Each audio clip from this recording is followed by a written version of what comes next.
Well, joining me now is the Reform Party advisor and former Brexit Party MEP, Alex Phillips, by the US Editor-at-Large of the Financial Times, Gillian Tett, from across the pond. Well, welcome to all of you. Good to see you. All right, Alex, I watched you the other night on Newsnight getting brutalised by Alistair Campbell, which I thought you handled him very well. Let's take a little look at some of it. It was pretty painful viewing. When I say you talk nonsense, let me finish.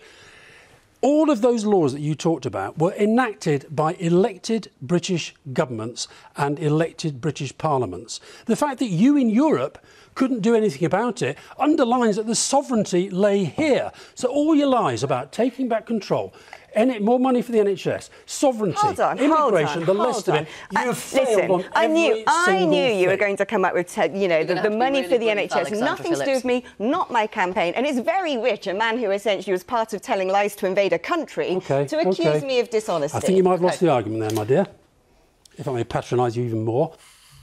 Well, good evening, my dear. Hi. I'm not going to talk to you in that way because Alistair, as always, vents his spleen in quite an intimidating manner, actually. I thought it was uncomfortable viewing. However, on the central argument about Brexit failing, when even Nigel Farage has to admit it's failed and there are no obvious benefits, here we are 7 years after that referendum took place. Is it not time just to... Nothing wrong with admitting mistakes. Is it not time we just wait, you know what? It hasn't worked. Let's try something else. One of the reasons it hasn't worked is because no one's wanted to use any of the levers that we now have as a sovereign nation to make it work. Well, why wouldn't they? Well, it's a good question. You need to ask them, not me. You're saying the Conservative Party that voted for this, the Conservative Party that won a huge majority on getting Brexit done. Which we helped them do by standing down. You really expect people to believe that that same Conservative Party is actively conspiring to stop Brexit being a benefit to us? Whether it's conspiracy or incompetence, I don't know. But at the end of the day, but the big issue here is actually the TCA, the Trade and Cooperation Agreement, aka the oven-ready deal, because that actually binds us to certain elements of staying in step with the EU, which means we're not able to diverge in ways in which would be very productive for our economy. So, for example, state subsidies. We're not allowed to give state subsidies to strategic sectors to therefore render ourselves more competitive. So it wasn't an oven-ready deal at all? No, it's a terrible deal. But, but we knew that. But isn't the problem that the idea of Brexit was fine to a lot of people, but the actual reality of trying to implement what it stood for proved to be, in the end, impossible? Well, one of the reasons I think that was the case is you've got to, turn your memory back to the awful scenes in Parliament when the, let's say, the establishment wanted to overturn the result of the referendum. And all of this shouting and screaming and, proroguing the Parliament and name-calling and people going over to brief Brussels from the other side, it actually made the environment in which to make a constructive deal almost impossible. And at the end of the day, we were on the cusp of essentially losing Brexit altogether around 2019. Boris Johnson inherited the Ollie Robbins agreement that Theresa May had drawn up, which is a dreadful deal. It doesn't really diverge from the EU or give us any particular sort of, powerful sovereignty in the way that Brexiteers wished and still wish, actually, we had. And this oven-ready deal had a slight change to the Northern Ireland Protocol. He said it won't put a border down the Irish Sea. Well, look, the oven-ready deal, to be honest, was a very burnt dish from the start. They pressed the wrong knobs. Let's bring in Gillian, who's been listening to this across the Atlantic in New York. Well, Gillian, look, you work for the Financial Times, therefore you, de facto, have an enormous economic brain. Did Brexit ever make sense to you? No. I thought from the moment it was put on the table, it was one of the biggest acts of self-sabotage that we've ever seen in British history.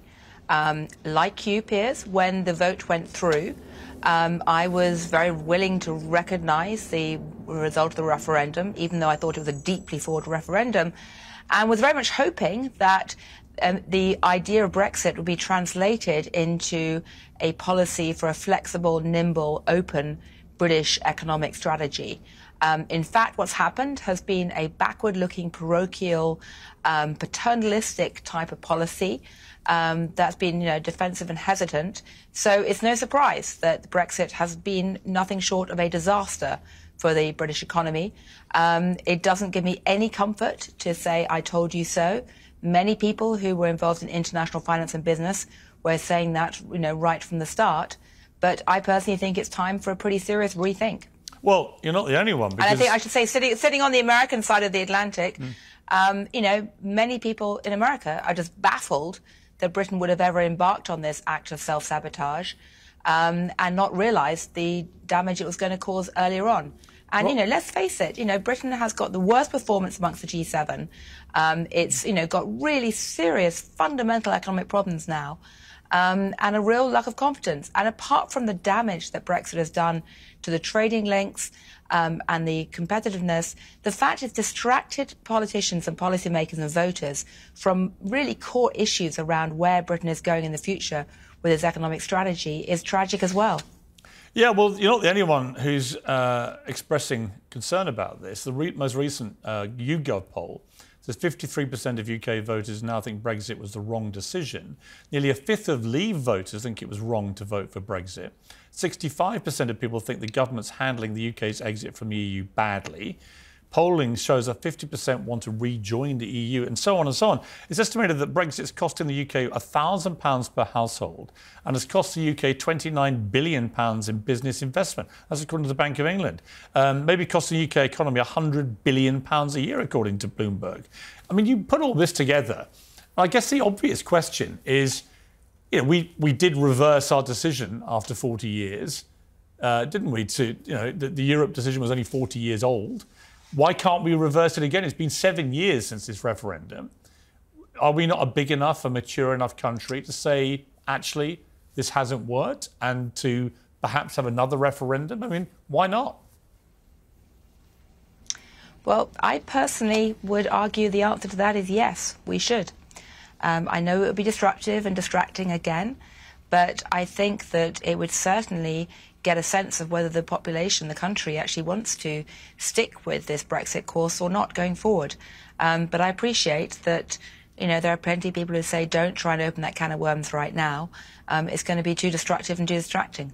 Yeah, I mean, Alex Phillips, I mean, if you get anything else wrong in life, there comes a point when after 7 years of getting something wrong, if a marriage went this badly wrong after 7 years, you'd be heading full steam to the divorce courts, wouldn't you? I mean, why are we lassoed to this thing of Brexit, given that clearly, A, it's not working, and B, it's now causing us actual harm, and C, so many people who voted for it have now changed their minds? OK, so I want to make a couple of points. First of all, Gillian made an extremely valid point in her first answer, saying she had hoped that Brexit would make us a more forward-looking and nimble economy, and that's exactly what I would have hoped for. It's made us a smaller economy. You let Gillian talk. I wouldn't mind completing my answer if possible. No, I'm just clarifying it's rather nimble. I would use the word smaller. It's shrunk our economy. We've joined the Trans-Pacific community of trade, which doesn't come with a parliament and all these other laws and infrastructures which the British people have rejected. But we've missed out on a big opportunity to do things like take VAT off energy bills, to slash our corporation tax. We don't have AstraZeneca moving to Ireland, to state subsidise vital sectors. So Tesla wants to build their car manufacturing here, and we could prop up British Volt through state subsidy. We've actually, all of the things that might have been quite ambitious in the sort of post-Brexit industrial strategy are not being done. Now, look, I'm all about democracy, and if there was a clamour to reopen that can of worms, who am I to say no? I'll probably end up back in Brussels. But there's more, I would say there's more political cowardice. But I think Keir Starmer ought to do it and ought to be calling for it, but he doesn't want to risk potentially losing an election. There are other things that are not being discussed openly right now that I think we really ought to be discussing, and one of those big things is PESCO, which is the Common EU Defence Policy. Now, part of this is they want to now set up common arms procurement across the bloc, which the UK is going to be dragged into. This means we can't buy our own weapons for our own armed forces, which essentially means we can't determine if we go to war, how we go to war, you know, who we'd go to war against. And I think that that sort of impingement. Why are we part of NATO?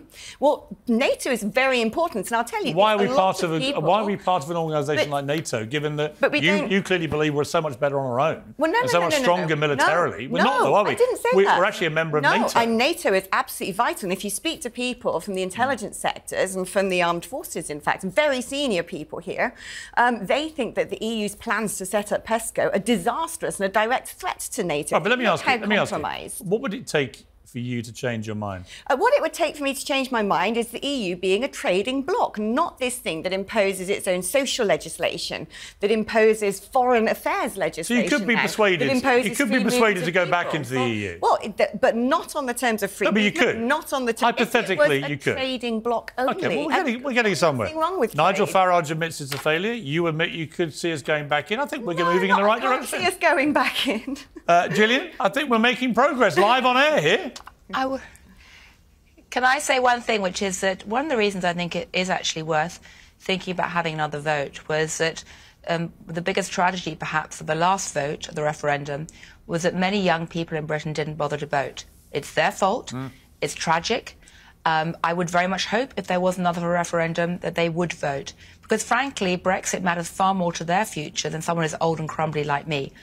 And all the polls suggest that it's the younger generation in particular who are most upset by the loss of being part of the EU.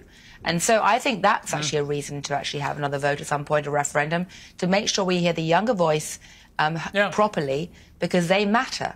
I totally agree, but just on the matter of being upset, when you describe yourself as old and crumbly, how do you think that makes me feel? Well, whatever. You know, the point is, I didn't have as much stake as my own kids or anyone else. Oh, I think you make a very valid point. I agree. Listen, my sons are all in their 20s. I think that most young people I've spoken to would go back into the EU in a heartbeat. But I believe in democracy. I just don't understand why they can't even get summer jobs. Yeah, I just. They can't get summer jobs in Europe anymore. You know, it's insane. There are so many. Insane. There are so many things that are wrong about the lack of benefits of. It's not just a lack of benefit from Brexit; it's active harm from Brexit, and there's got to be a point at which the country goes, enough of the self-harm. Let's go back to the country, and if this time a majority vote to go back in the EU, well, OK, it's been embarrassing. We tried, we failed, as Nigel Farage says.